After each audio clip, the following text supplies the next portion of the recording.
Praise lord అండి. దేవునికి మహిమ కలుగును గాక. ఈరోజు వాక్యంలోనికి వెళ్ళడానికి ముందు చిన్న ప్రార్థన చేసుకుందాం. పరిశుద్ధ గొప్ప దేవా, నీకు స్తోత్రం, స్తుతి, మహిమ, ఘనత, ప్రభావం చెల్లించుకుంటున్నాం డాడీ.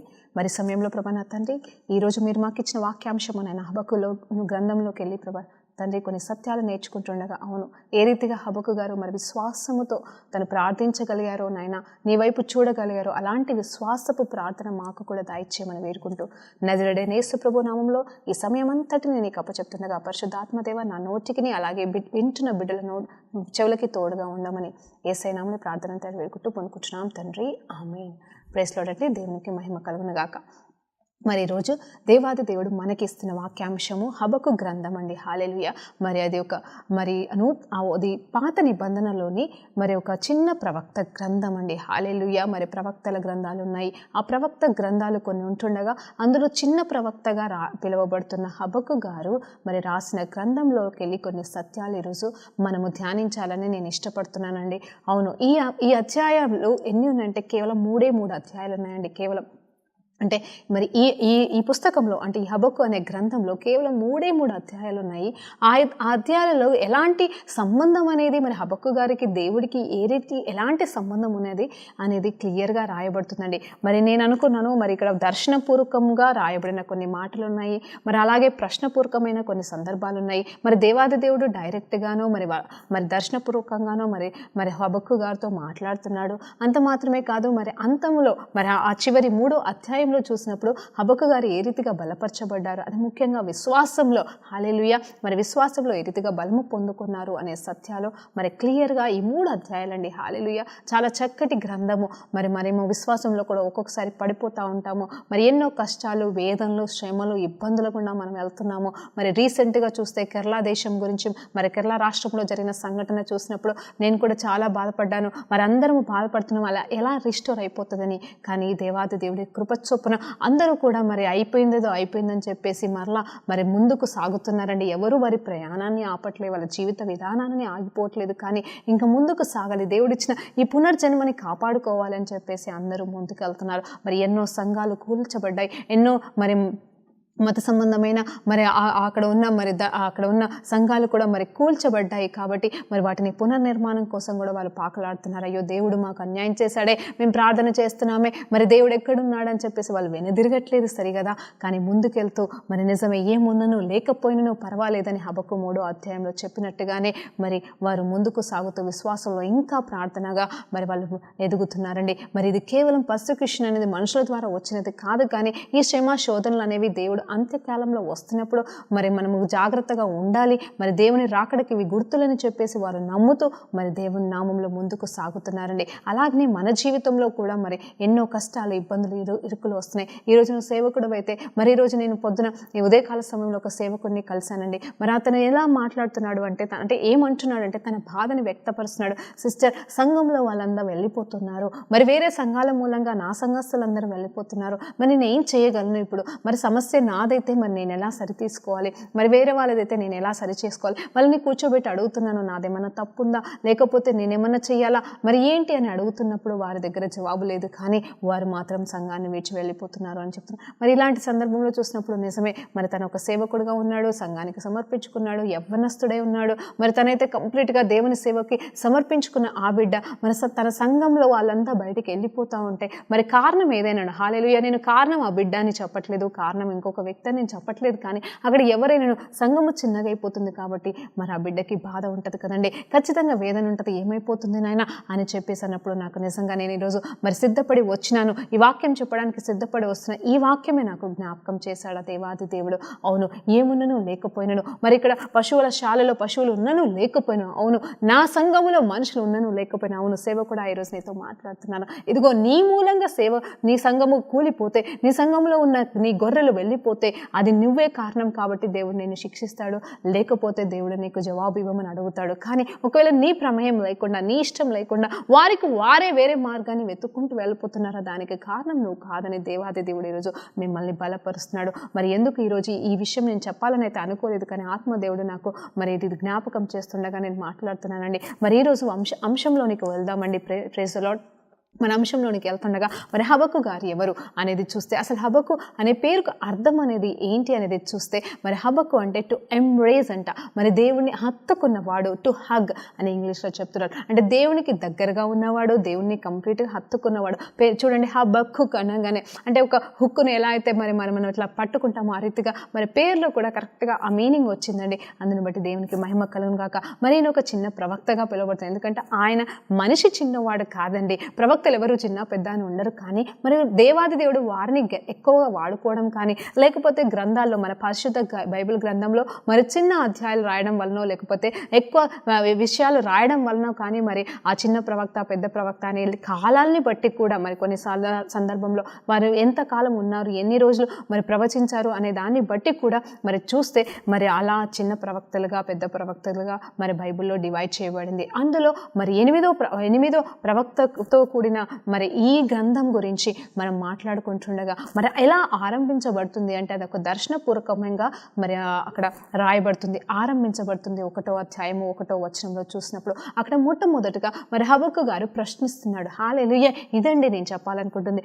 ఇక్కడ దేవాది దేవుడు అలాగే మరి హబక్కు గారికి మధ్యలో జరుగుతున్న సంభాషణ అండి. సంభాషణ కూడా ఎలా ఉంటుందంటే ఒక ప్రశ్నకి ఒక జవాబు. హల్లెలూయా. ఇక్కడ మరి యోబు గ్రంథంలో కూడా చూసినప్పుడు దేవాది దేవుని నామంలో మరి యోబు గారు ఎన్నో ప్రశ్నించాడు. అటు స్నేహితులను ప్రశ్నిస్తున్నాడు, స్నేహితులు యోబును ప్రశ్నిస్తున్నారు. మరి అక్కడ ఆ తర్వాత చివరికి వచ్చేసరికి అప్పుడు దేవాది దేవుడు దిగి వచ్చి యోబుతో మాట్లాడుతున్నాడు. యోబు అడిగిన ప్రశ్నలకి జవాబు ఇవ్వడం మాత్రమే కాదు, యోబును కూడా ప్రశ్నిస్తున్నాడండి. కానీ ఇక్కడ చూస్తే ఈ ప్రవచనాత్మకమైన ఈ గ్రంథంలో చూసినప్పుడు హబక్కు గారితో మరి దేవాది దేవుడు డైరెక్ట్గా మాట్లాడుతున్నట్టుగా ఉంది. అంత మాత్రమే కాదు, మరి హబక్కు గారు అడుగుతున్న ప్రశ్నలకి దేవాది దేవుడు సూటిగా మరి జవాబిస్తున్నట్టుగా కూడా ఉందండి. అందుని బట్టి దేవునికి మహిమ కలుగును గాక. ఈరోజు నిజంగా నువ్వు ఎన్ని ప్రశ్నలు వేస్తున్నావో, నీ ప్రశ్నలు దేవునికి ఎన్ని రకంగా నువ్వు వేస్తున్నావో, దేవా ఇదే ఇలా ఎందుకు జరుగుతుంది, అలా ఎందుకు జరుగుతుందని నువ్వెన్ని ప్రశ్నలతో కూడుకొని ఉన్నావో, నువ్వు ఒక విశ్వాసవే కావచ్చు, ఒక సేవకురాలువే కావచ్చు, ఈ రోజు కూడా దేవాది దేవుడు నీకు జవాబు ఇవ్వాలని ఇష్టపడుతున్నాడండి.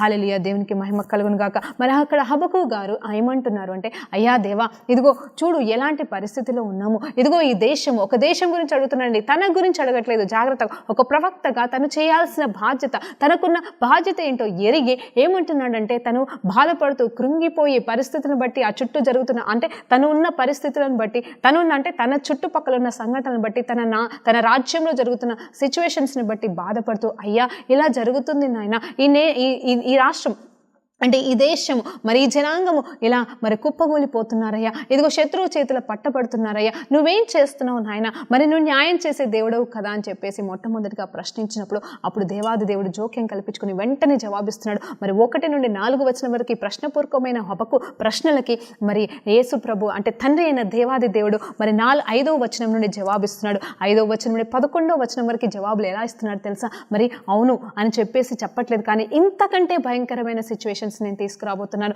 ఇంతకంటే భయంకరమైన శత్రువులను నేను పంపించబోతున్నాను, ఇదిగో కల్దీయులు వస్తున్నారు, ఇదిగో వారిని నేను మీకోసం పంపిస్తున్నాను. వాళ్ళు ఎలా అంటే మీలో ఉన్న గర్విష్ఠులను అహంకారులను అందరినీ కూడా నాశనం చేయడానికి, మీరు చేసిన తప్పిదములని ఒప్పింప చేయడానికి మాత్రమే కాదు, వారు ఎలా వస్తారు అని చెప్పేసి భయంకరమైన జవాబుతో మరి ఇంతే కాదు ఇంతకంటే ఎక్కువ నేను చేయబోతున్నానని చెప్పేసి హబక్కు గారికి జవాబిస్తున్నాడండి. అంటే అక్కడ ఎలా అంటే అక్కడ హబక్కు అడిగిన ఆ ప్రశ్నకి జవాబు ఎలా ఇస్తున్నాడు అంటే సమాధానపూర్వకమైన జవాబు ఇవ్వట్లేదు, కానీ ఇంకను భయంకరమైన సంఘటనలు జరగబోతున్నాయి, ఇంకను మిమ్మల్ని శిక్షించబోతున్నాను, ఇదిగో కల్దీయులను నేను పంపిస్తున్నాను కాబట్టి వారు బలవంతులై ఉన్నారు, వారి గుర్రాల చొప్పున వారికున్న మరి ఆయుధాల చొప్పున వాళ్ళు బలవంతులై ఉన్నారు, వారి ముందులో మీరు నిలవజాలరు, ఇదిగో మీరు చేసిన తప్పిదములకు ఇది ఒక శిక్షగా నేను విధించబోతున్నాను అని చెప్పేసి అక్కడ దేవాది దేవుడు చెప్పకనే డైరెక్ట్గా జవాబిస్తున్నాడండి. హల్లెలూయా, అది అక్కడ క్లియర్గా దేవుని జవాబుగా మరి అక్కడ లిఖించబడింది. ఆ తర్వాత మరలా రెండోసారి అడుగుతున్నాడు. మరి ఆ ప్రశ్నలకి జవాబు ఏ రీతిగా ఇవ్వాలో తెలియని పరిస్థితిలో మరి దేవాది దేవుడు ఇచ్చిన జవాబుకి భయపడి మరి ఆ హబక్కు గారు ఆగిపోవట్లేదు, కానీ మరొక్కసారి మరి అదే అధ్యాయంలో మరి 12వ వచనం నుండి 17వ వచనం వరకు మరలా ప్రశ్నిస్తున్నాడు దేవాది దేవుణ్ణి.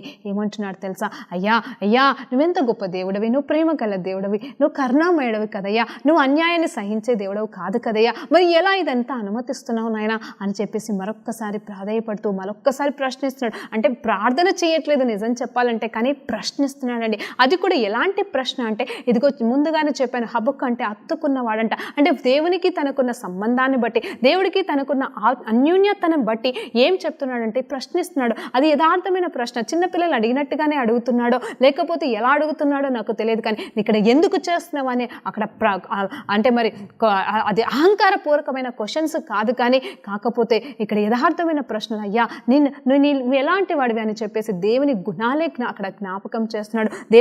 దేవునికి ఏమి జ్ఞాపకం చేస్తున్నాడు తెలుసా? దేవా, నువ్వు కరుణామయుడివి, నువ్వు ప్రేమమయుడివి అంటే నేను ఒక్కొక్క వచనాన్ని చదివినప్పుడు ఖచ్చితంగా ఈ వచనాలన్నీ వస్తాయండి. నాకు సమయం లేదు కాబట్టి నేను కేవలం ఎక్స్ప్లెయిన్ చేయడానికి ఇష్టపడుతున్నాను ఈ సమయంలో. మరి ఏంటంటే నువ్వు మంచి దేవుడవు, నువ్వు కరుణగల దేవుడవు కాబట్టి, నువ్వు న్యాయం చేసే దేవుడవు కాబట్టి నువ్వే తప్పించు నాయన, నువ్వే తప్పించు. నువ్వు అన్యాయాన్ని అసలు సహించవు కదా. ఇదిగో నీ బిడ్డలకి ఇలాంటి అన్యాయం జరుగుతుండగా నేను ఎలా చూస్తూ కూర్చొని నాయన, ఇదిగో నన్ను ఒక ప్రవక్తగా చేసావు, నేను వెళ్ళి ఏ రీతిగా నేను ఇవన్నీ చెప్పగలను వారికి అని చెప్పేసి తన గురించి కాదు, కానీ హల్లెలూయా తన గురించి ఏం అడగట్లేదు. తనకున్న పర్సనల్ జీవితం గురించి, మరి తనకున్న పర్సనల్ లైఫ్ గురించి ఏ ప్రశ్నలు అడగట్లేదు, కానీ కేవలం తనకప్ప చెప్పిన మరి బాధ్యత ఒక ప్రవక్తగా మరి తన సంఘంలో వారి మధ్యలో తన జనాంగం మధ్యలో నిలబడుతున్న వ్యక్తిగా మరి ఆ ప్రజల పక్షమున మరి తన విజ్ఞాపన చేస్తున్నాడు, ప్రశ్నిస్తున్నాడు దేవుని. అప్పుడు మళ్ళా దేవాది దేవుడు ఇక్కడ మరొక్కసారి జోక్యం కల్పించుకొని జవాబిస్తున్నాడు. ఏంటి తెలుసా అంటే ఇక్కడ ఎంత సంభాషణ అనేది క్లియర్గా జరుగుతుంది. అక్కడ మరి 2వ అధ్యాయంలో 1వ వచనంలో ఏమంటున్నాడు తెలుసా? హబక్కు గారు, ఇదిగో నా ప్రశ్నలకి దేవాది దేవుడు ఏమి జవాబు ఇస్తున్నావు అని నేను ఎదురు చూస్తున్నాను. కావలి వారి స్థలంలో అంటే ఎదురు చూసే స్థలంలో అంటే వెయిటింగ్ టైం అంట. హల్లెలూయా, వెయిట్ చేస్తున్నాను. ఎక్కడ వెయిట్ చేయాలో ఆ రీతిగా నేను ఎదురు చూస్తూ నిలబడుతున్నాను. నా దేవాది దేవుడు నాకు ఏ జవాబు ఇస్తాడో అని చెప్పేసి మరొక్క ప్రశ్న దేవునికి చెప్తూ దేవుణ్ణి అడుగుతూ మరలా కనిపెడుతున్నాడటండి. హల్లెలూయా. అప్పుడు దర్శనపూర్వకమైన జవాబుగా మరి దేవాది దేవుడు మాట్లాడుతున్నాడు. ఏంటి అంటే మరి 2వ అధ్యాయంలో చూసినప్పుడు మరి అక్కడ మాట్లాడుతున్న యెహోవా మరి 2వ అధ్యాయం 2వ వచనం అండి. యెహోవా నాకెలాగో సెలవిచ్చుచున్నాడు, చదువు వారు పరిగెత్తుతూ చదువు వీలగునట్లు నీవు ఆ దర్శన విషయమును పలక మీద స్పష్టముగా రాయము. ఆ దర్శన విషయము నిర్ణయ కాలమున జరుగును, సమాప్తమవుటకై అది వేగరపరుచున్నది కాబట్టి ఆలస్యము జరగకుండా అది తప్పకుండా నెరవేర్చబడుతుంది అని చెప్పేసి దేవాది దేవుడు మరి ఇదిగో హబక్కు గారు వెయిట్ చేస్తుండగా అంటే ఎదురు చూస్తుండగా కనిపెట్టి ప్రార్థన చేస్తుండగా దేవాది దేవుడు చెప్తున్నాడు, ఇదిగో నీకు ఒక దర్శనం ఇస్తున్నాను, ఈ దర్శనాన్ని పలక మీద రాయి. ఎంత స్పష్టంగా రాస్తావంటే పరిగెత్తే వాళ్ళు అంటే తొందరపడే వాళ్ళు కూడా మరి అలాంటి వారు కూడా మరి ఎలాంటి వారికైనా అర్థమయ్యే రీతిగా నువ్వు స్పష్టంగా క్లియర్గా రాయు. ఎందుకంటే ఆ దర్శనం నెరవేర్చబడాల్సిన సమయం ఆసనం అవుతుంది. నేను అనుకున్నాను ఇక్కడ ఏ దర్శనం గురించి మాట్లాడుతున్నాడు అంటే నాశనం గురించి చెప్తున్నాడు కదా, అది దర్శనంగా రాయమంటున్నాడా లేకపోతే రాబోయే మంచి విషయాల గురించి అని అన్నాడా నాకు అర్థం కాలేదు. కానీ ఆ దర్శనం అయితే మరి ఇదిగో వేగిరపడుతుంది, ఇదిగో ఆలస్యము జరగకుండా మరి జరగడానికి సమాప్తం అవ్వటకు మరి తొందరపడుతుంది, నువ్వు తొందరగా రాయి అని చెప్పేసి హబక్కు గారికి చెప్పినప్పుడు మరి ఆ తర్వాత మరి ప్రవచనాత్మకంగా మరొక్కసారి మరి హబక్కు గారు 2వ అధ్యాయంలో మరి 5వ వచనం నుండి తను ప్రవచిస్తున్నాడని. ఎలాంటి ప్రవచనాలు చేస్తున్నాడు తెలుసా? మరి ఎవరి గురించి మాట్లాడుతున్నాడంటే మరి విగ్డ్ పీపుల్ అంటే మరి పాపము చేస్తున్న మనుషులు, మరి నిర్లక్ష్య స్వభావంతో ఉన్న మనుషుల గురించి మాట్లాడుతూ ఇదిగో మరి దేవునికి వ్యతిరేకమైన క్రియలు చేస్తున్న వారు మాత్రమే కాదు, దేవుని బిడ్డలకి వ్యతిరేకంగా పనిచేస్తూ ఉన్న వారి కోసము ప్రవచిస్తున్నాడు. వారి నాశనం ఏ రీతిగా ఉంటుంది, వారు ఎలా విడిచిపెట్టబడతారు, వారు ఎలా అప్పులు ఇస్తున్నారు, అయినను వారిని దేవుడు చూసుకోబోతున్నాడు, వారు అన్యాయపు సొమ్మును సంపాదిస్తున్నారు, ఇదిగో దౌర్జన్యంగా ఇతరుల దగ్గర లాగుతున్నారే, మరి దాని గురించి దేవుడు అక్కడ వారికి తీర్పు ఇవ్వబోతున్నట్టుగా కూడా మరి ప్రవచనాత్మకంగా హబక్కు గారు అక్కడ రాసినట్టుగా ఉంది. అవునండి, ఇక్కడ 1వ అధ్యాయం 2వ అధ్యాయంలో 2 చూసినప్పుడు మరి దేవునికి హబక్కు గారికి మధ్యలో జరుగుతున్న సంభాషణ ప్రశ్నలు చూస్తే అది కేవలము అక్కడ ఉన్న పరిస్థితుల ప్రభావాన్ని బట్టి మరి ఏం జరుగుతుంది అక్కడ చూస్తే విక్ట్ పీపుల్ ఉన్నారు, అన్యాయస్తులు ఉన్నారు, దౌర్జన్యంగా మరి ఇతరులని దోచుకునే వాళ్ళు ఉన్నారటండి, మరి అన్యాయం పొందుకుంటున్న వారు ఉన్నారు. అది ఎవరు? దేవుని బిడ్డలై ఉన్నారు.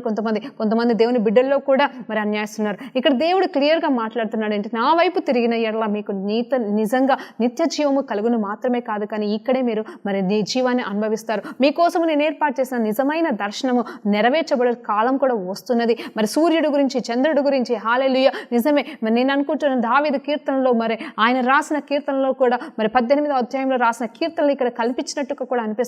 అవును, మరి కొన్ని దర్శనాలు అయితే ఎలా ఉంటాయి అంటే మరి ముందు ఎవరికైతే కనిపించిన దానికి కన్ఫర్మేషన్గా రెండోసారి కనిపించినట్టుగా, ఇదిగో ఐజాయికి కనిపించిన దర్శనాలు ఇతనికి కనిపించినట్టుగా, మరి అలాగే మరి దావీదు మహారాజు తను ప్రార్థన పూర్వకంగా దేవుని సన్నిధిలో గడుపుతున్నప్పుడు ఆయన రాసిన కీర్తన మరి 3వ అధ్యాయంలో రాసినట్టుగా కూడా నాకు అనిపించిందండి. హల్లెలూయా, దేవునికి మహిమ కలుగును గాక. అవును, దేవాది దేవుడు మారని దేవుడు అండి. ఆయన నిన్న నేడు నిరంతరం ఒకే రీతిగా ఉన్న దేవుడే. మరి ఇక్కడైతే వారిద్దరి మధ్యలో సంభాషణ అయితే జరిగిపోతుంది, అయిపోయింది. మరి 3వ అధ్యాయంకి వచ్చేసరికి మరి మొట్టమొదటిగా చూస్తే మొదటి అధ్యాయంలో మరి హబక్కు గారు చాలా భారంతో, వేదనతో, దుఃఖముతో దేవుని దగ్గర అంగలారుస్తున్నాడు. ఇదిగో దేవా, నా బిడ్డలను నా జనులను రక్షించు, ఇదిగో నువ్వు ఏర్పాటు చేసిన జనాంగల విషయంలో న్యాయము చేయనైనా, ఇదిగో నువ్వు వారి పక్షాన యుద్ధము చేయనైనా, ఇదిగో తండ్రి నువ్వు మార్చనైనా ఈ పరిస్థితులన్నింటి అని మొరపెడుతుండగా, ప్రశ్నిస్తుండగా దేవాది దేవుడు మరి కరెక్ట్ సమాధానం ఇచ్చాడు. ఎందుకంటే ఆయన న్యాయము తీర్చుటకు సమర్థత కలిగిన దేవుడే, కానీ ఆయన అన్యాయస్తుడు కాదు. కాబట్టి ఎవరిని ఏ రీతిగా మార్చాలో, ఎవరితో ఏ రీతిగా ఉండాలో, ఎవరిని ఏ రీతిగా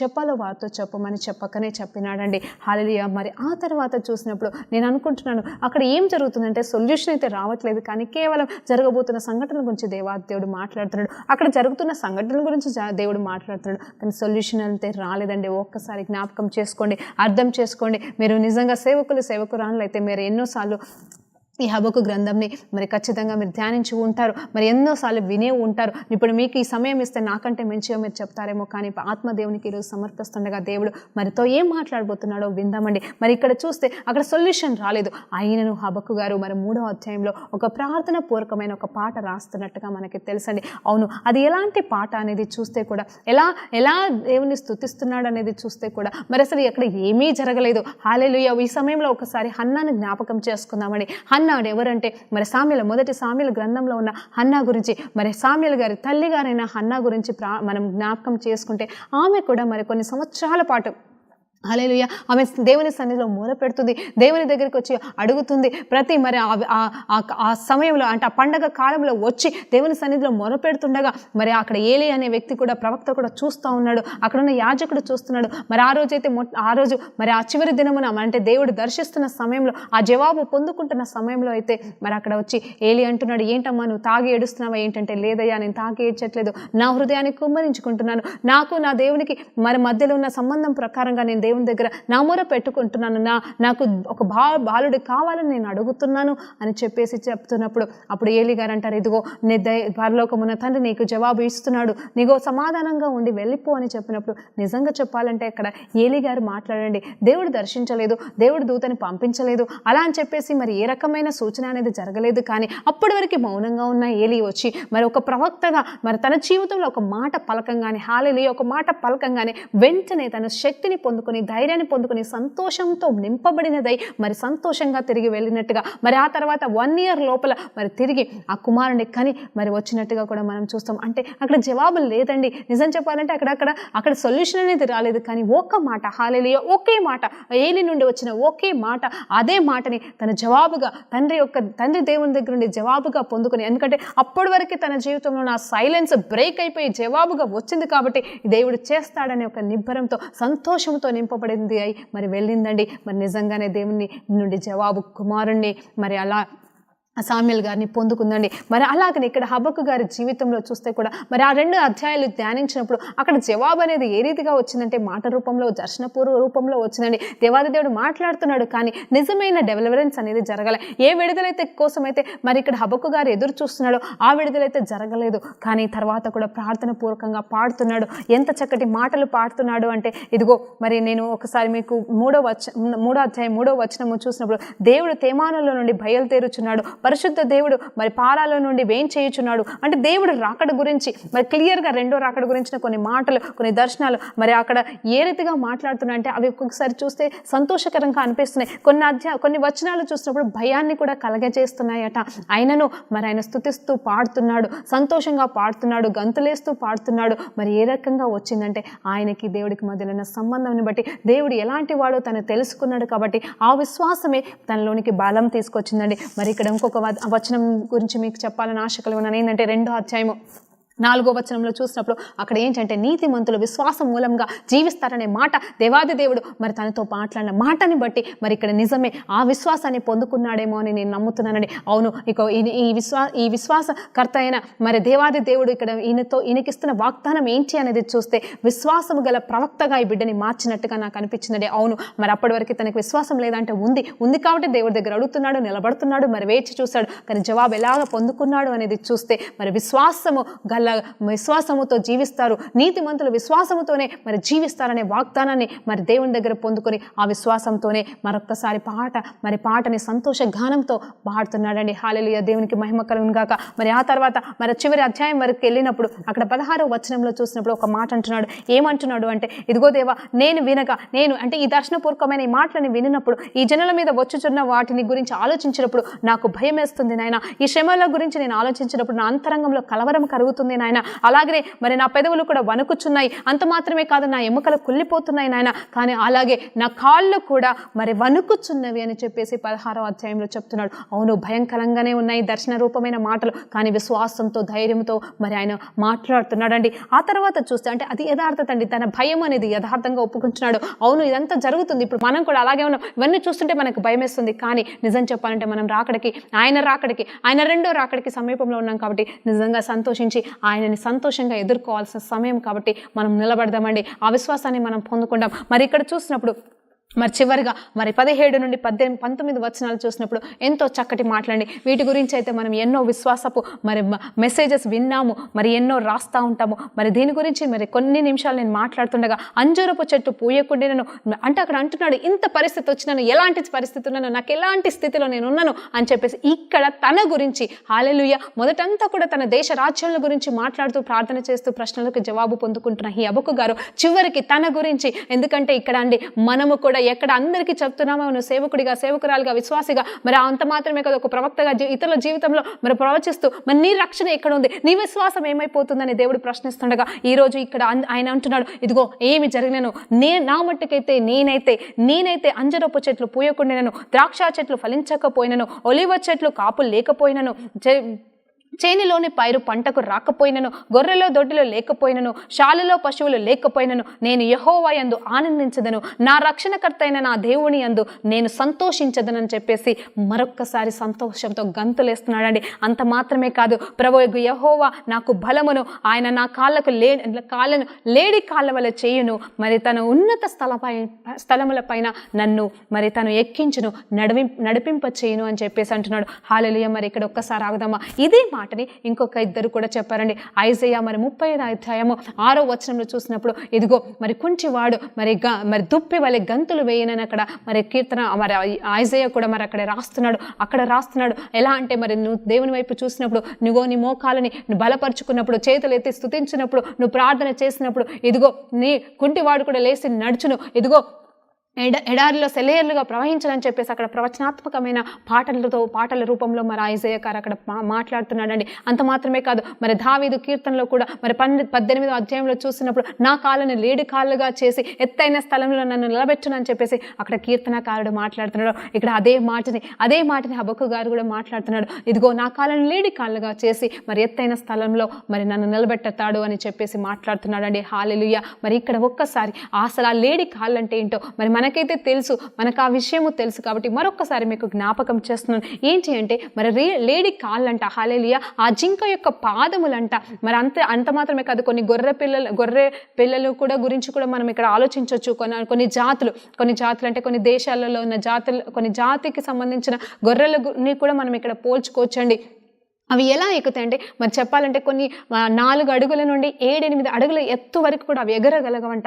అంత మాత్రమే కాదు, మరి అక్కడ జింక కాళ్ళను చూస్తే అది ఫస్ట్ 2 కాళ్ళని నుండి ఒక అడుగు వేసేస్తే ఆ వెనకాల కాళ్ళు కూడా కరెక్ట్గా అదే ప్రదేశంలో వేసి అంటే అటు ఇటు తొట్టెళ్ళకుండా మరి వెళ్తుందటండి. హల్లెలూయా. అంత మాత్రమే కాదు, నేను గ్రహించాను అనమాట. నేను చూశాను, కొన్ని వీడియోస్లో చూశాను, ఫొటోస్లో చూశాను. ఎందుకంటే దీని సంగతి ఏంటి అని చెప్పేసి నేను దేవుడిని అడిగినప్పుడు దేవుడు నాకు చూపించినాడు అక్కడ ఏంటి అంటే తన ఆ కాళ్ళంట ఎలా ఉంటాయంటే మన గోర్లు ఎలా ఉంటాయండి, మన గోర్లు చిన్నగా కొంచెమే ఉంది, కానీ వాటి పాదాలంతా కూడా మరి మనిషి గోర్ల దేంతో అయితే చేశారో అదే దేవుడు మరి వాటికి ఆ గోర్ల మరి దాన్ని ఎలా చెప్పాలో నాకు తెలియట్లేదు, కానీ అదే ఆ ఎముకల లాంటిది కాళ్ళకి ఉంటుందటండి. అది ఎలా ఉంటుంది అనేది కాదు, స్మూత్గా ఉంటుందా రఫ్గా ఉంటుందా ఎట్లుంటుందో తెలియదు, కానీ అది ఎలాంటి కొండ ప్రదేశం లాంటిదైనా సరే ఎక్కగలుగుతుందంట. అది ఎంత షార్ప్గా ఉండని స్మూత్గా ఉండని ఆ కొండని ఎక్కేస్తుందటండి. అంటే ఆ గ్రిప్పింగ్ నేచర్ అనేది మరి ఆ దేవాది దేవుడు తన కాళ్ళకి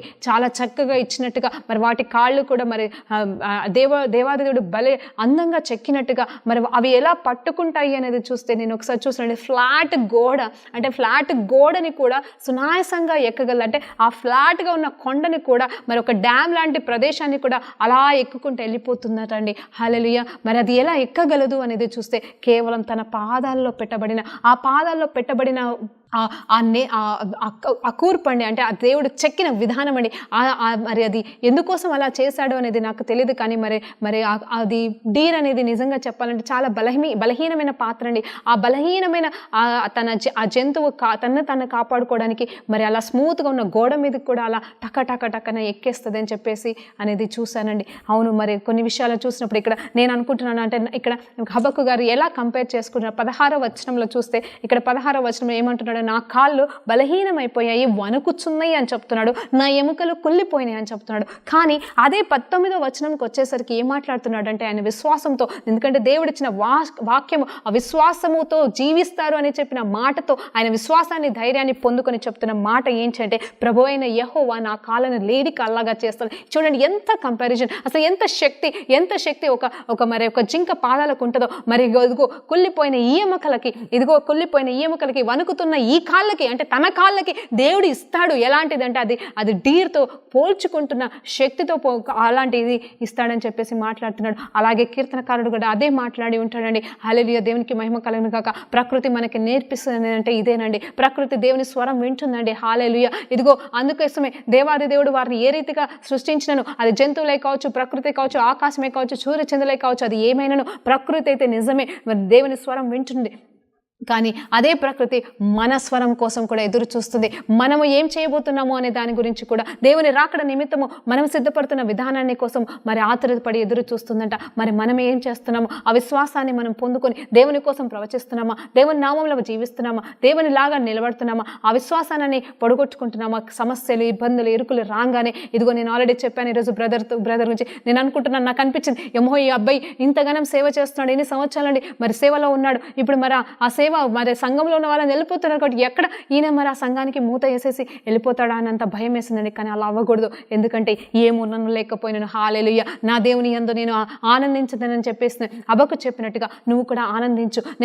ఎందుకంటే నువ్వు యథార్థంగా నువ్వు పనిచేస్తే దేవుడికి లెక్క అప్పచెప్పాల్సింది నువ్వు మాత్రమే, కాబట్టి నీ సంఘం గురించి లెక్క చెప్పాల్సిన బాధ్యత కూడా నీకుదే. కానీ ఆ సంఘస్థులు నీ మూలంగా వెళ్తున్నారా లేకపోతే ఇతరుల మూలంగా వెళ్తున్నారా అనేది నువ్వు చూసుకోమ్మా. ఈరోజు దేవాది దేవుడు చెప్తున్నాడు, అవును నీతిమంతుల విశ్వాసం మూలంగా జీవించదరనే వాగ్దానం హబక్కు గారు తన దేవునికి దగ్గరగా ఉండి ఏ రీతిగా నేర్చుకున్నాడో ఈరోజు మనం కూడా ఆ రీతిగా నేర్చుకొని మన కాళ్ళ నిజమైన లేడి కాళ్ళ వల్లే చేసి నిజమైన ఎత్తైన స్థలం అంటే ఇంకేదో కాదండి, ఏదో గొప్పగా అయిపోవడం కాదు, కానీ ఆయన చిత్తము సంపూర్ణంగా నెరవేర్చి ఆయన పరిపూర్ణమైన కాలింగ్లో మనం ముందుకు సాగడమే నిజమైన ఎత్తైన స్థలం. అది ప్రతి దినం అండి, ప్రతిరోజు ప్రతి క్షణము కూడా మనం ఆయన చిత్తంలో ఉండడమే అదే నిజమైన ఎత్తైన స్థలము. అదే దేవునితో నడకండి, దేవునితో ఉండడం అండి. హల్లెలూయా, దేవునికి మహిమ కలుగును గాక. ప్రార్థనతో ముగించుకుందాం. పరిశుద్ధ గొప్ప దేవానికి స్తోత్రం నాయన. ఈరోజు ప్రభు వింటున్న ప్రతి బిడ్డ జీవితాన్ని, నా జీవితాన్ని నిజమే నాయన లేడి కాలి వల్లే మా కాళ్ళను చేసి మమ్మల్ని ఎత్తైన స్థలంలో నిలబెట్టి విశ్వాసముతో మమ్మల్ని నింపినందుకు మీకే వేలాది కోట్లాది వందనాలు తెలియజేసుకుంటూ